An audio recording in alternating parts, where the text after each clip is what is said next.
गुरुर्ब्रह्मा गुरुर्विष्णु और गुरुर्देवो महेश्वरः। गुरु साक्षात् परं ब्रह्म तस्मै श्री गुरुवे नमः। अखंडमंडलाकारं व्याप्तं येन चराचरं तत्पदं दर्शितं येन तस्मै श्री गुरुवे नमः।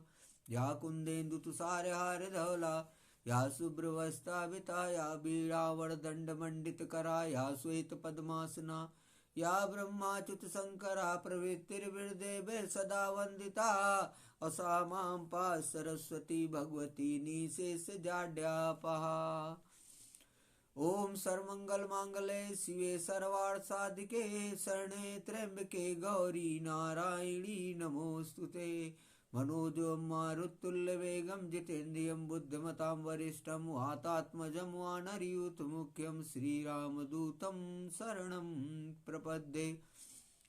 ओं तत्सवितुर्वरेण्यं भर्गो देवस्य धीमहि धियो यो नः प्रचोदयात्। ओं त्र्यंबकं यजामहे सुगन्धिं पुष्टिवर्धनम् उर्वारुकमिव बन्धनान् मृत्योर्मुक्षीयमामृतात्।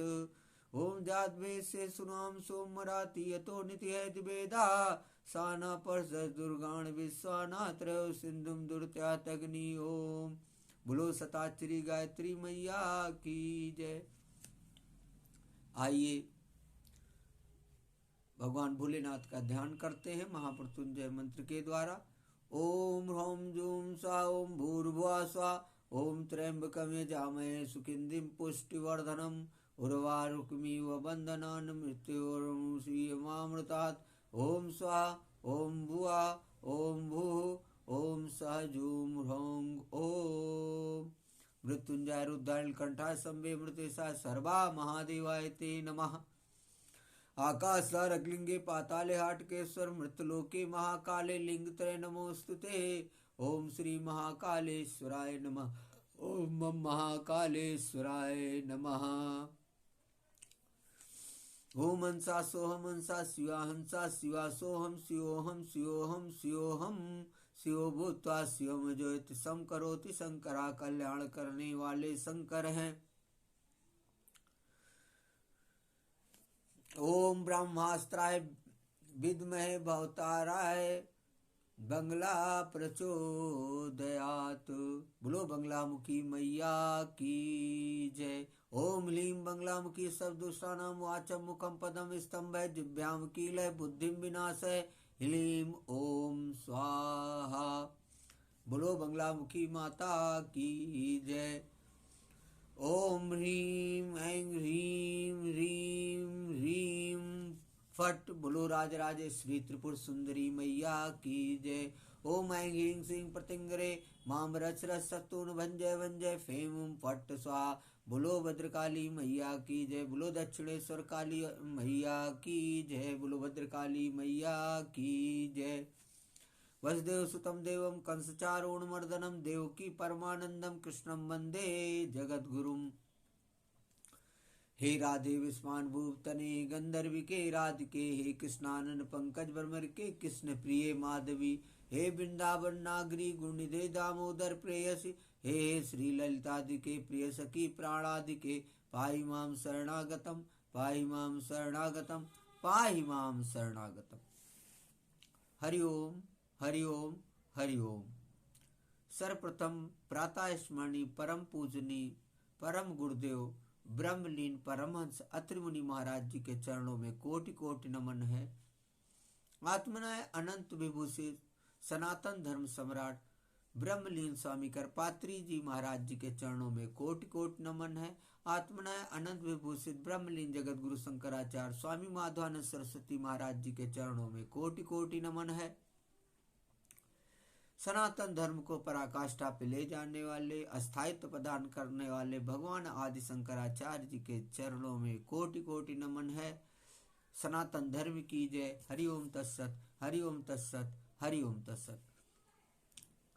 विगत कई दिनों से लगभग पितृपक्ष महीने से हमने आप लोगों को श्रीमद् भागवत कथा का जो एकादश स्कंध है उसके एक एक अध्याय की कथा सुनाने का प्रयास मैं कर रहा हूँ। उसी कड़ी में यहाँ पे 23वें अध्याय की कथा चल रही है, जिसमें भगवान श्री कृष्ण उद्धव जी को एक ब्राह्मण की कथा सुनाते हैं, उज्जैन में रहने वाले, कि एक ब्राह्मण रहता था, वो बड़ा कृपण था और कृपणता के कारण ना वो अच्छे से धर्म कर सका, ना अपने कुटुंबियों को सुखी रख सका, या उसने ऐसा भी काम नहीं किया कि बड़ा अच्छा आतिथ्य भी किया हो लोगों का, सगे संबंधियों का। तो हर तरफ से उसे अपयश का ही सामना करना पड़ा। लास्ट में तो ऐसा हुआ कि जब उसके पुण्य खत्म हो गए तो उसका धन वैभव सब समाप्त हो गया, और जो बचा कुचा था वो उस समय राजा, जो उस समय का राजा था, उसके हाथ में चला गया। इस तरीके से पूरी तरीके से जब उसका सारा कुछ खत्म हो गया तो उसके अंदर बड़ी आत्मग्लानि की उसको अनुभूति हुई कि मैंने तो ना भगवान का भजन किया,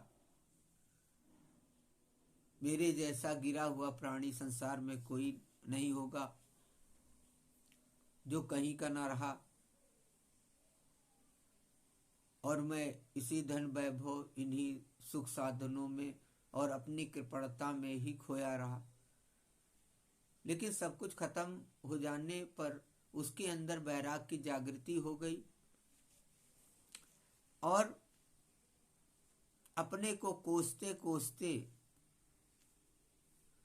एक ऐसा क्षण आया कि उसे पूर्ण वैराग हो गया, और वो उसने मौन व्रत धारण कर लिया और मौनी सन्यासी के रूप में परिवर्तित हो गया। उसे मारते पीटते लोग, भिक्षा कोई देता कोई ना देता, फिर भी वो विचलित ना होता, तब भी वो भगवान के ध्यान में लगा रहा, और अंततः भगवान उद्धव से कहते हैं कि उसने भगवान को प्राप्त कर लिया। इसलिए भगवान ने उद्धव से कहा, ये मैंने सार रूप में आपको कथा बताई, भगवान ने उद्धव से कहा कि इसलिए प्यारे उद्धव, अपनी वृत्तियों को मुझ में तन्मय कर दो और इस प्रकार अपनी सारी शक्ति लगाकर मन को बस में कर लो, और फिर मुझ में ही नित्य युक्त होकर स्थित हो जाओ। बस सारे योग साधन का इतना ही सार संग्रह है। यह भिक्षुक का गीत क्या है? मूर्तिमान ब्रह्म ज्ञान निष्ठा ही है। जो पुरुष एकाग्र चित्त से इसे सुनता सुनाता और धारण करता है, वह कभी सुख दुखादि द्वंद्वों के वश में नहीं होता। उनके बीच में भी वह सिंह के समान दहाड़ता रहता। जैसे कि उद्धव ब्राह्मण को जब उसे वैराग जागृत हुआ तो जितना भी उसे कष्ट हुआ, लोगों ने कष्ट दिया, लोग उसके ऊपर पत्थर फेंक देते रहते, लेकिन तब भी वो विचलित नहीं होता, अपना धैर्य नहीं खोता और भगवान के ध्यान में ही लगा रहता। लोग कहते थे कि अब इसका सारा धन वैभव सब खत्म हो गया है, परिवार वालों ने भगा दिया है, तो ये बहाने कर रहा है, जबकि वो बहाना नहीं कर रहा था सन्यासी बनने का। वो पूर्णतः परमात्मा में लीन हो गया था, पूर्णतः उसे वैराग हो गया था, और तन्मय मन से कायिक वाचिक मानसिक रूप से उसने अपने को पूर्णतः भगवान को समर्पित कर दिया था। आगे 24वें अध्याय की कथा आ रही, जिसमें सांख्य योग के बारे में भगवान बताते हैं। भगवान श्री कृष्ण कहते हैं उद्धव से कि प्यारे उद्धव, अब मैं तुम्हें सांख्य शास्त्र का निर्णय सुनाता हूँ। प्राचीन काल के बड़े बड़े ऋषि मुनियों ने इसका निश्चय किया। जब जीव इसे भली भांति समझ लेता है तो वह भेद बुद्धि मूलक सुख दुखादि रूप भ्रम का तत्काल त्याग कर देता है। मतलब उसे सुख दुख का अनुभव ही नहीं होता, ना इंद्रियों का अनुभव होता है, केवल उसे अनुभव होता है तो परमात्मा का ही। युगों से पूर्व प्रलय काल में, आज सत्य युग में, और जब कभी मनुष्य विवेक निपुण होते हैं, इन सभी अवस्थाओं में यह संपूर्ण दृश्य और दृष्टा जगत और जीव विकल्प शून्य, किसी प्रकार के भेदभाव से रहित केवल ब्रह्म ही होते हैं। इसमें संदेह नहीं कि ब्रह्म में किसी प्रकार का विकल्प नहीं है, वह केवल अद्वितीय सत्य है। मन और वाणी की उसमें गति नहीं है, वह ब्रह्म ही माया और उसमें प्रतिबिंबित जीव के रूप में दृश्य और दृष्टा के रूप में दो भागों में विभक्त सा हो गया। उनमें से एक वस्तु प्रकृति कहते हैं, उसी ने जगत में कार्य और कारण का रूप धारण किया। दूसरी वस्तु को जो ज्ञान स्वरूप है पुरुष कहते हैं। ज्ञानम तो अन्यतमो भावा पुरुषा सो विधीयते। बड़ा ही सुंदर कहा। तयोरेक तरो अहर्ता प्रकृति शोभयात्मिका ज्ञानम तमो भावा पुरुषा शोभिधीयते।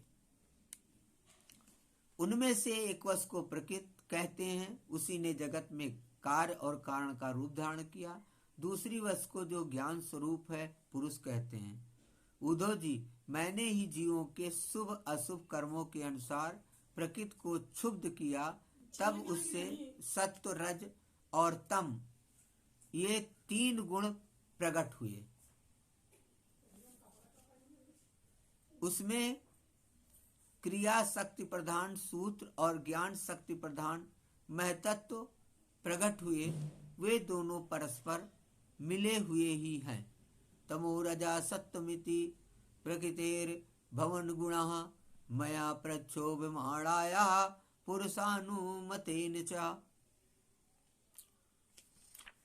उनमें क्रिया शक्ति प्रधान सूत्र और ज्ञान शक्ति प्रधान महतत्व प्रकट हुए। दोनों परस्पर मिले हुए ही हैं। महतत्व में विकार होने पर अहंकार व्यक्त हुआ। यह अहंकार ही जीवों को मोह में डालने वाला है। वह तीन प्रकार का है, सात्विक, राजस और तामस। अहंकार पंच तन्मात्रा, इंद्रिय और मन का कारण है, इसलिए वह जड़ चेतन उभयात्मक है। तामस अहंकार से पंच तन्मात्राएं और उनमें से पांच भूतों की उत्पत्ति हुई, तथा राजस अहंकार से इंद्रियां और सात्विक अहंकार से इंद्रियों के अधिष्ठाता 11 देवता प्रकट हुए। और 11 देवता कौन है? 5 ज्ञान इंद्रियां, 5 कर्म इंद्रियां और 1 मन। इस प्रकार 11 इंद्रियों के अधिष्ठाता 11 देवता हैं। ये सभी पदार्थ मेरी प्रेरणा से एकत्र होकर परस्पर मिल गए और इन्होंने यह ब्रह्मांड रूप अंड उत्पन्न किया। यह अंड मेरा उत्तम निवास स्थान है। जब यह अंड जल में स्थित हो गया, तब मैं नारायण रूप से इसमें विराजमान हो गया और मेरी नाभ से विश्व कमल की उत्पत्ति हुई। उसी पर ब्रह्मा का आविर्भाव हुआ। विश्व समिष्ट के अंतःकरण ब्रह्मा ने पहले बहुत बड़ी तपस्या की। इसके बाद मेरा कृपा प्रसाद प्राप्त करके रजोगुण के द्वारा भूः भुवः स्वाहा अर्थात पृथ्वी, अंतरिक्ष और स्वर्ग, इन 3 लोकों की और इनके लोकपालों की रचना की। देवताओं के निवास के लिए स्वर्लोक, भूत प्रेताद के लिए भुवरलोक और मनुष्य आदि के लिए भूलोक का निश्चय किया गया। इन तीनों लोकों से ऊपर महरलोक और तपलोक आदि सिद्धों के निवास स्थान हुए। अब आप लोग भ्रम में ना पड़िएगा। जैसे हमने यहाँ भूअरलोक पढ़ा है, उसको भूलोक भी कहते हैं, और यहाँ पे जो श्रीमद् भागवत कथा में लिखा गया है वो भूअरलोक लिखा गया है। और भूलोक को भूलोक भी कहते हैं और महलोक को महलोक भी कहते हैं, तपलोक, तो इसलिए ब्रह्म में पढ़ने की जरूरत नहीं है, जैसा लिखा है वैसा ही मैंने आपको बताया है। निवास स्थान हुए। सृष्टि के कार्य में समर्थ ब्रह्मा जी ने असुर और नागों के लिए पृथ्वी के नीचे अतल वितल सुतल आदि 7 पाताल बनाए। इन्हीं तीनों लोकों में त्रिगुणात्मक कर्मों के अनुसार विविध गतियां प्राप्त होती हैं। योग, तपस्या और संन्यास के द्वारा महरलोक, जनलोक, तपलोक और सत्यलोक रूप उत्तम गति प्राप्त होती है। यहाँ पे महलोक को महरलोक लिखा गया है, इसलिए मैंने वो पढ़ा है, इसलिए आप लोग इसमें भ्रम में ना पढ़िएगा। योगस्तपश्चयो न्यासस्य गतयो मलः महर्जनस्तपः सत्यम भक्ति योगस्मद्गतिः। तथा भक्ति योग से मेरा परम धाम मिलता है, ऐसा भगवान ने कहा। यह सारा जगत कर्म और उनके संस्कारों से युक्त है। मैं ही काल रूप से कर्मों के अनुसार उनके फल का विधान करता हूँ। इस गुण प्रवाह में पड़कर जीव कभी डूब जाता है और कभी ऊपर आ जाता है, कभी उसकी अधोगति होती है और कभी उसे पुण्यवश उच्च गति प्राप्त हो जाती है। जगत में छोटे बड़े मोटे पतले जितने भी पदार्थ बनते हैं सब प्रकृति और पुरुष दोनों के संयोग से सिद्ध होते हैं। तो आज यहीं पर कथा का विश्राम करेंगे। अब आप लोगों को थोड़ा सा संकीर्तन सुना देते हैं, भगवान का भजन करते हैं। संकीर्तन बहुत ही सुंदर भजन है, उसको सुना देते हैं। मैंने सारे सहारे छोड़ दिए, बस तेरा सहारा काफी है। मुझे चाह नहीं दुनिया भर की, बस तेरा नजारा काफी है। तेरी चाहत में जग छूट गया, पर तू क्यों मुझसे रूठ गया। मैं डूब रहा भव सागर में, बस आना तुम्हारा बाकी है। मैंने जब से तुम्हारा नाम लिया, इस जग ने बहुत इल्जाम दिया। जब तूने मुझे यूं थाम लिया, बस मेरा गुजारा काफी है।